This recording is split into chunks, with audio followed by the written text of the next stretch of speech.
1947 साली त्यावेळी आपल्याकडे कोणत्याही प्रकारची राज्यघटना अस्तित्वात नव्हती।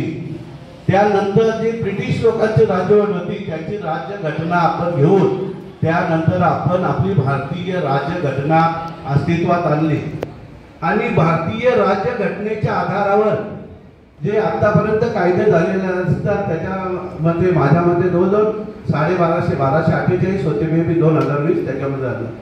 आणि विशेष म्हणजे आपल्या देशाचे जे चीफ जस्टिस असतील ऑफ इंडिया त्यांना सुद्धा 1248 किंवा 1250 कायद्याचं ज्ञान नसेल, एवढे व्हास्ट कायदे। म्हणजे कसं ब्रिटिशांनी असं केलं की बाबा चला ह्या इंडियन लोकांनी याच्या कायद्यातच गुंतून राहावं म्हणून त्यांनी ती आपल्याला राज्यघटना दिली। राज्यघटनेच्या आधारे एवढे कायदे झाले, पण आपले लोक अतिशय हुशार, त्यांनी त्याच्यातून सुद्धा मार्गदर्शन काढलं। आपल्या शिवाजी महाराज, आदरणीय शिवाजी महाराज, छत्रपती शिवाजी आपले आदर्श आहेत, त्यांची जे काही ती त्यावेळेची पद्धत होती कामकाजाची तीच हे घेऊन आपली भारतीय राज्यघटना तयार झाली आणि कायदे तयार झाले।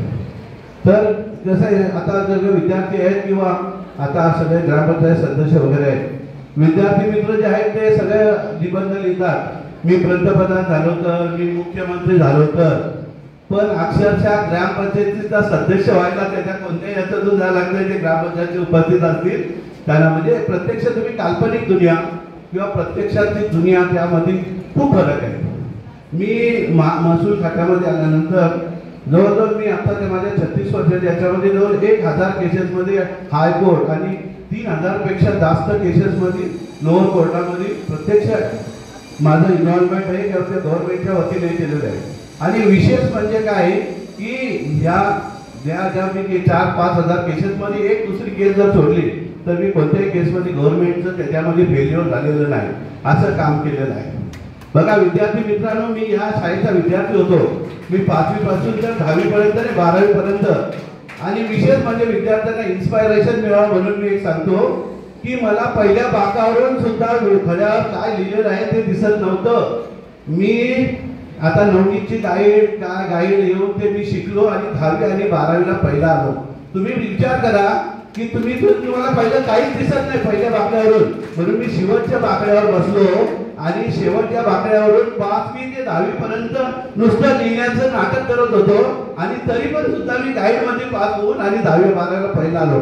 मी काय विशेष केलेला नाही, पण ज्यावेळी मी माझं असं मला वाटलं मी खूप काय मी अच्छा शिकलो, पण जेव्हा अंध महिला आहे ती IPS अधिकारी IAS झाल्यानंतर मला समजलं की आपण कुठेतरी फेल्युअर झालो, आपण जे केलं ते आपलं ज्ञान कमी पडलं, बरोबर ना। सगळ्या विद्यार्थ्यांना मला एक म्हणणं आहे, बघा आज हे आपल्या आदरणीय राष्ट्रपती द्रौपदी मुर्मू असो किंवा काय असो, किती संसद आहे असे जे अन्सारी झाले किंवा आतिक अहमद झाले, असे जे गुंड आहेत बरेच वर्ष संसद हे पण तुमच्यासारखे विद्यार्थ्यांतून येतात, राष्ट्रपती होतात ते पण विद्यार्थ्यांतून येतात। तुम्ही काय घ्यायचं काय नाही हे ठरवण्याचं तुमचं हे आहे। आणि तुम्ही सांगितलं मोबाईल वगैरे आहे ना, मोबाईलमध्ये पण नॉलेज भरपूर आहे। मी 2020 साली जेव्हा कोरोना आला त्या 2024 मध्ये एवढं ज्ञान घेतलं की IAS किंवा IPS व्हायला काय ज्ञान लागतं ते मी मोबाईल मधून घेतलं। आणि मी जाहीर करतो आता ज्या गावांचं मोबाईल नाही जे 10-12 जण सांगितलं त्यांनी मनीष सरांना नाव दिलं आणि त्यातल्या एक विद्यार्थ्याला मी माझ्या आमच्या चॅरिटेबल ट्रस्ट तर्फे मोबाईल बक्षीस देणार आहे। पण त्यांनी खरोखरच जे ज्याच्याकडे मोबाईलला अशीच नाव द्यावी त्यातून एक मी माझ्या याच्यामधून त्यातून लॉटरी काढेन आणि त्याच्यामधून एकाला मोबाईल देईन। मला सर्व विद्यार्थ्यांना हे सांगायचं आहे की या विद्यार्थ्यांना तुम्ही खूप आहे, नॉलेज हे खूप आहे। अल्बर्ट आइन्स्टाईन हे शास्त्रज्ञ होते, त्यांनी जगाला खूप ज्ञान दिलं, पण त्यांनी समुद्र किनाऱ्यावर फिरताना असं सांगितलं होतं की माझं ज्ञान हे समुद्राच्या एका टिंबा एवढे एका थेंबा एवढे। म्हणजे तो एवढा मोठा शास्त्रज्ञ त्यांनी जगाला खूप मोठं दिलं, तरी त्याचं म्हणणं असं आहे तर हे बघा किती आहे।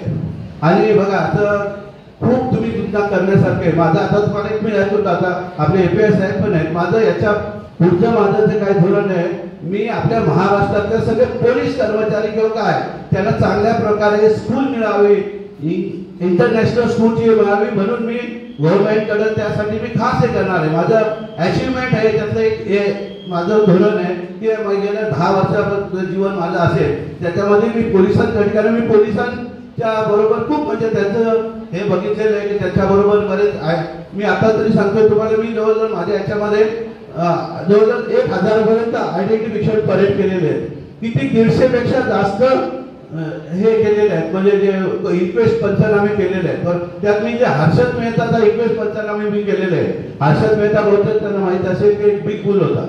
तर तुम्ही सुद्धा जे विद्यार्थी आहेत त्याच्या विद्यार्थ्यांमध्ये तुम्ही इन्स्पायरेशन ठेवा, तुम्ही खूप पुढे जाल. कारण कित्येक जे मोठमोठे झालेले लोक आहेत, हे समाजात खूप मोठे झालेले, ते तुमच्यासारखे सर्वसामान्य विद्यार्थी होते.